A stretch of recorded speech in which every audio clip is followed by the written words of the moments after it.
Supergirl actress Millie Alcock went from being told she needed an acting coach to landing the role of Supergirl. So Australian actress Millie Alcock is front and center right now for her upcoming role as Kara Zor-El in the new James Gunn Supergirl movie. Before that, you may have seen her in her role as Simone in the Netflix series Sirens, or spotted her in her breakout role as young Rhaenyra Targaryen in House of the Dragon. And Millie has been honing her craft as an actress from a really young age. She actually went to a performing arts school and left to pursue a role in the Australian series Upright.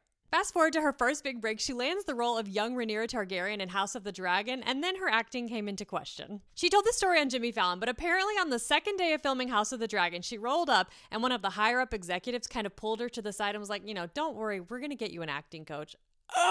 Can you imagine the blow to your confidence? You land a role in the Game of Thrones universe, you leave your hometown for this big spin-off mega series, and on day 2, some random boss person comes over to you and says, we're gonna get you an acting coach? I would want to die. Anyway, that person was an idiot because she ended up becoming an instant fan favorite on the show, which also went on to win a Golden Globe. Cut to Supergirl. Back in 2023, DC Studios co-founder Peter Safran contacted Millie for a general meeting and asked if she would provide a tape of herself for the role of Supergirl. And in an interview she did with Variety, she said she was kind of on the fence about whether she wanted to do it or not. She said she felt conflicted and worried about being pigeonholed into certain roles so early on in her career. But after researching the role and taking a deeper dive into the character of Kara, she realized that she really loved the character and was blown away by how cool she felt Supergirl was. So she flew out to meet James Gunn, who was prepping Superman at the time, and did a screen test. And about a week later, she got a message from James Gunn himself with a link to an article announcing that she had landed the role. And that, as they say it, is that. And I, for one, cannot wait to see how Millie Alcock's version of Supergirl plays out next year.